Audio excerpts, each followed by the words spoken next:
Welcome to this month's City Manager Forum. I'm Sereniah, the City Manager for the City of Guthrie. In November of 2012, our beloved Mayor, Chuck Burtcher, and I attended the junior high with Mr. Deering's class to talk with the kids about civic government and get some insight as to what kids think about their city, and also to give them the chance to ask some questions of myself and the mayor. We'll take a look at that in a moment. First, I wanted to share with you a recent conversation that I had with the newly elected Sheriff Jim Bauman and take a look at law enforcement within our county.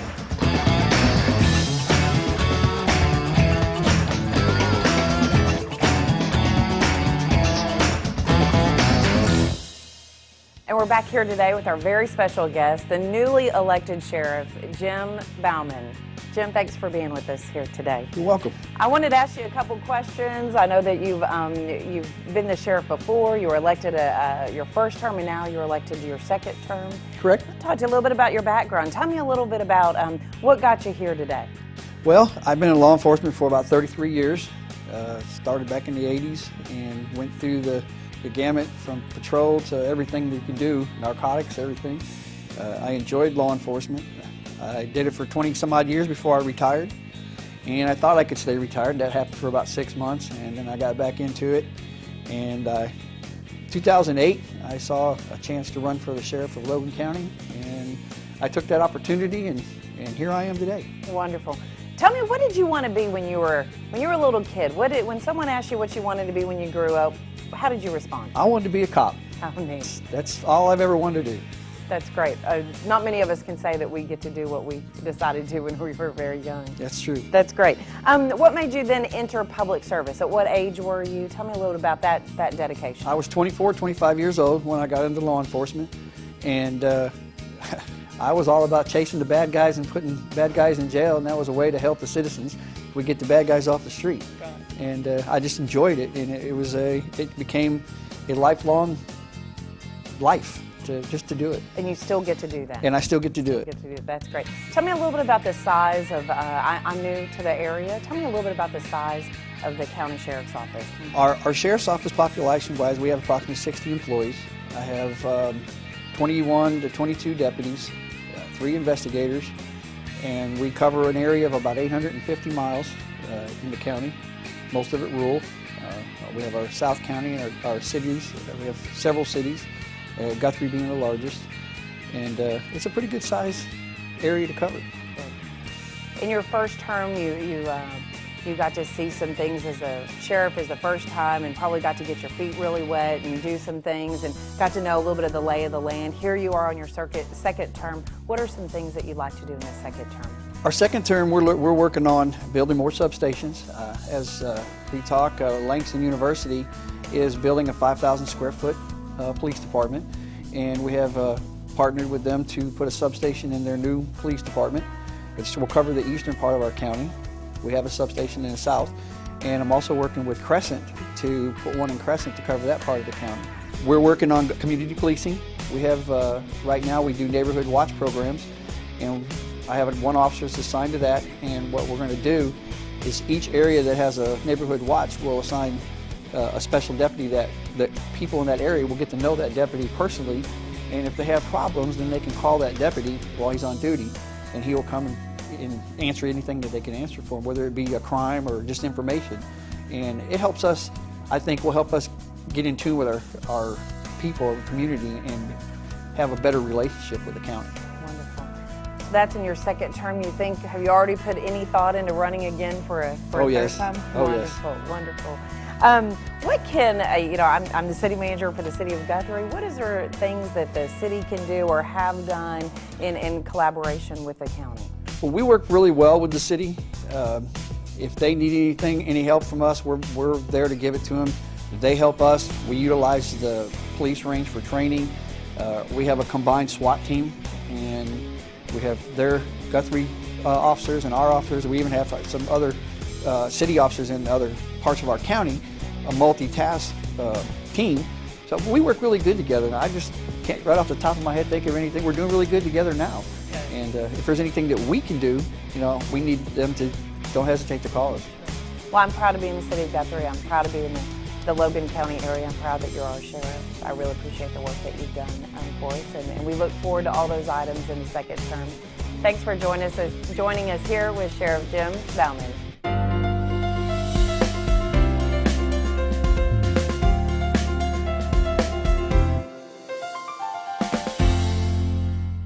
My name is Mike Simpson. I'm the Superintendent of Guthrie Public Schools, and I'm pleased to join you today on the show. And we've got Chad Wilson also joining us today. Chad is the Executive Director of Personnel and Secondary Education for Guthrie Public Schools. And Chad, you've had a variety of jobs with Guthrie Public Schools. You've been an assistant principal and the high school principal, and now you're working in the central office. Talk a little bit about your career in Guthrie so far. Started 6 years ago and started as assistant principal, as you said, and from there went to became the principal. Was fortunate enough to serve there for 3 years, and you know, when you're in the actual building, you get to you're hands-on with the kids, you're hands-on with the teachers quite a bit, and my job now is not so much hands-on, but I really feel like I'm affecting a wider range of students, and so it's been a rewarding experience. Some recent things that we've got going that I think has been very effective to this point is something we call E2020. It is basically a virtual program that allows students to do a number of things. First, they can get credit recovery. If they fall behind credit-wise, it allows them some flexibility to work not only in the high school but also from home to recover credits. They work at their own pace. And it also gives us flexibility to offer classes that we're not able to offer. We can go into some AP things, and we can do some things there that we're not able to offer at this time. And that's a benefit to the budget as well, because if you had a teacher, you didn't have the demand for a full class, you're actually saving money for the district, aren't you? Exactly. We, you know, there's some students that may be interested in taking a Chinese foreign language class. Well, Chinese teachers, you know, that teach that subject are hard to find. This allows us the ability to do that. And have we had success with that? So far, we've had great success. Now, it's a new initiative. We got started in the middle of last year and did some testing with it. This year, we have it going full steam. Great. Well, let's talk a little bit about going forward. What's in the future with secondary education in Guthrie Public Schools, and where are we headed? And kind of, if you can, kind of relate to, we've heard all this stuff about the report cards, and I've tried not to even mention that anymore, but you know, we've heard all that stuff. So are we using the stuff from the report card, and what are we doing in the future? Absolutely. We are taking that data that we received from the report card, and this is data that we had a good idea of where we were at through our testing, through our ACT results. We had a good understanding of what we were going to see on the report card, and we were happy with what we saw on the report card. However, we know that there are areas we need to improve. And some areas that we're looking at is our advanced coursework classes. Advanced coursework being AP classes, it's being concurrent enrollment. It's even getting kids interested in what they offer at Meridian Technology. You know, if a student is interested in Meridian Technology, there's a number of things they can get into, the majors that they offer, whether it be pre-engineering, architecture, business administration.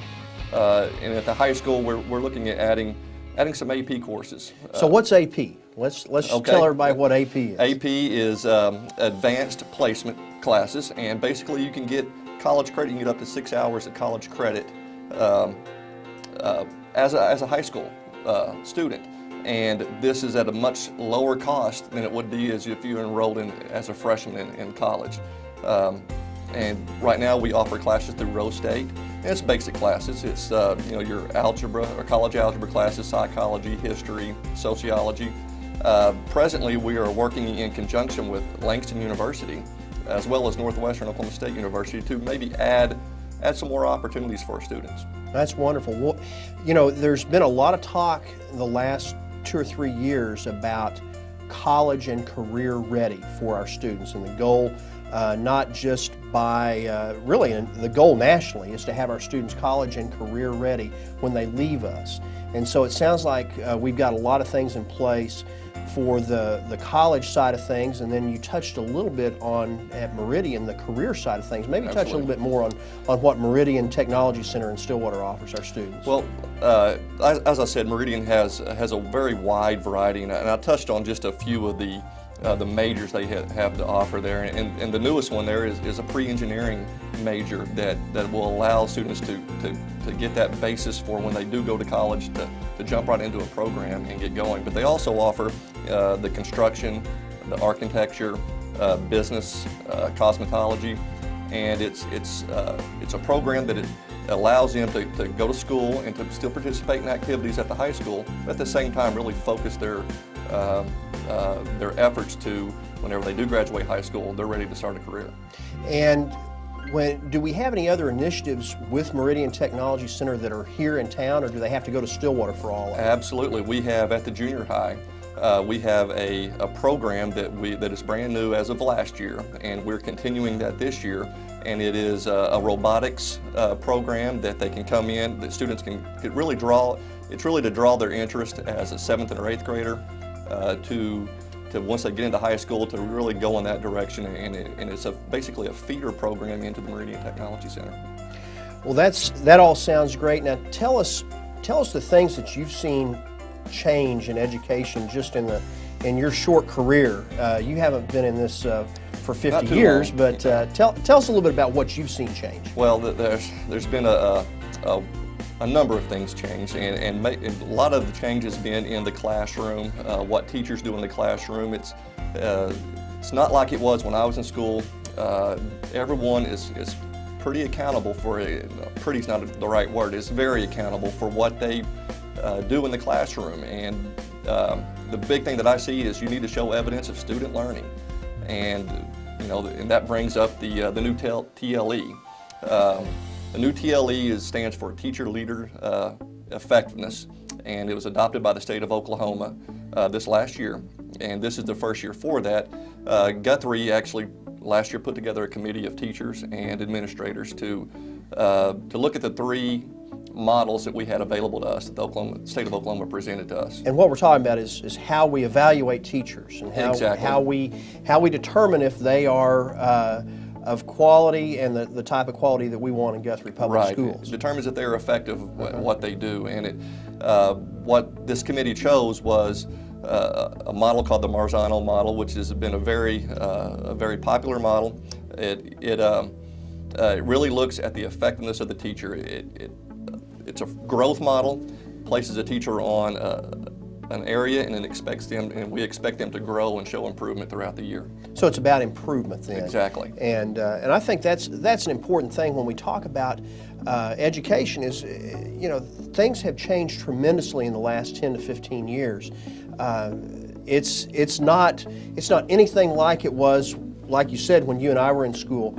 And so now there's an expectation that of accountability that has never really been in education before, and that's a good thing. We have more data than we probably have ever had, Right. with our student achievement and with whether or not our teachers are performing the way we'd like, and so we've implemented this, and we're about halfway through the school year. So how's it going? I think it's going real well. We had our first round of testing. Actually, we're in the process of doing that now, and things seem to be going well. Our programs, our initiatives are off to a good start, and we hope to continue that. Great. Anything else that you want to talk about today? No, I think that's about it. All right. Well, we're talking with Chad Wilson. He's the Executive Director of Secondary Education and Personnel for Guthrie Public Schools, and I'm Mike Simpson. I'm Superintendent of Guthrie Public Schools, and we'll look forward to visiting with you next month. Thank you for having us.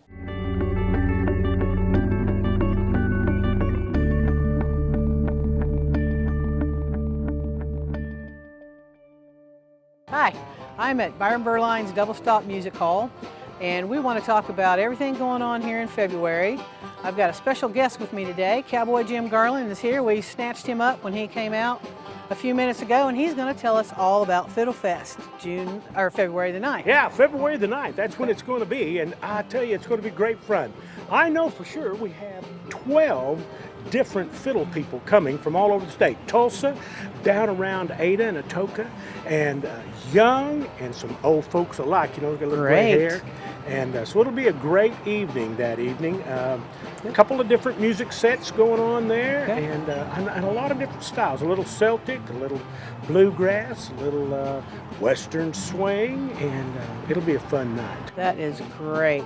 I think everybody in Guthrie is going to really enjoy that show. Now, how do they get tickets? They're $15 is what I understand, and you have to make your reservations, otherwise you're not going to get in, You're right? probably not going to get into Fiddle Fest because Okay. it normally always sells out. So you need to call them for sure. Okay. 282-6646. Let me say that again. Okay. 282-6646. Great. Call them up here at Byron's. They'll put your name on a list. Okay. We open the door at 7 o'clock. If you haven't showed up by 7:30, we sell your seat. Okay. So we'll hold your name until 7:30. Great. I have to tell you, $15 is a great bargain Mm-hmm. for what you get right here at the Double Stop Fiddle Shop 2 times a month. And then Fiddle Fest, Mm-hmm. don't tell him, but he ought to be charging $50. Is that right? That's really Okay, right. so everybody's got a good deal. It's a bargain. Well, the regular shows are $10, and that is dirt cheap. The next one is February the 23rd. Is that believe right? that's correct. Okay, good, good. Well, I think you've given us some great information, Cowboy Jim. Thank you for We asking. appreciate it, and I'm going to have to come check it out. Check it out. All right, will do. Thank you. I'm here at the Pollard Theater, and I don't know if you knew it, but it's one of the oldest theaters in the state of Oklahoma. And we've got a great cast here that runs shows all year long. Great play. All you got to do is call 282-2800 for your tickets, and they do military tickets, student tickets. They have all sorts of discounts available to you, especially for locals. You might want to tell them you live in town. Or you can go online at thepollard.org for your tickets, and you can also check out what's going on for the rest of the season here at the Pollard.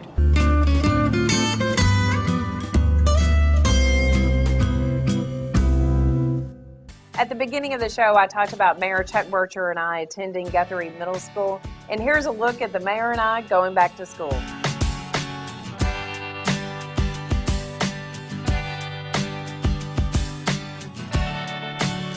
So, what's your question? At the park on the west side, there's no water in the fountains. I knew the one at Highland Park didn't work because I thought I'd take a little jog on that trail, and I was, I'm dying. I don't really jog a lot, if you can't tell. And so I went to go get water, and you're absolutely right, and I never even reported it. Shame on me. Do we have a community garden in Guthrie that people can go and like plant trees? and We help do. out? The community garden that we have was funded through grants, I believe, help of Courtney and Renee and all them, and it is off of I'll be lying. Off Division, Off Division. So north of the dry creek, the dry pond. yes, so there is. South of the dry pond. If you'll call City Hall and ask someone to talk to you about that community garden, we'd be happy to help you with it. Yes, ma'am. Our crosswalks, they're starting to fade off. I've noticed that around town, and I was wondering what we could do about that. I will tell you, Guthrie has given me, this school has given me a list of to-do things. I had no idea I was going to have to come here and work. But they did come in, and someone has mentioned that earlier. They only mentioned this location, but I think you're absolutely right that it's across the city, and that is our job. I'll take a look at it. Thanks for telling And me. you guys are just like the other classes. Come up with some great ideas, and how many of them have been repeated? Yeah, I mean, Speed limit in town, that's everybody come up with that. So Thank it's you. incredible that you guys are thinking out of the box. Past, I just go to school and I get on the bus and I go home, and that's the end of it. So for y'all to see those things means a couple of things. Number one, you're seeing it. Number two, you're hearing mom and dad, and you're buying into it. That's a great job. We appreciate you guys very much. Thank y'all. Thank y'all. Thanks to the great questions that were asked at Guthrie Junior High, there are a few things that we've added to our list of items to do in the fiscal year 2013. We will be painting crosswalks around the junior high twice a year rather than our historical one-time year that will include glass beads that will extend the life of the paint and provide reflectivity in an effort to keep our students safe. We plan to add a bank-to-bank event at the skate park in an effort to provide more items for our youth to enjoy. We'll be rehabbing the parking lot at Highland Park and updating the entrance to Highland Park as well. Also, based on the students' request, we have repaired the water fountains at the parks, and we will be providing for new nets at the basketball courts, which you can already see some of those around town.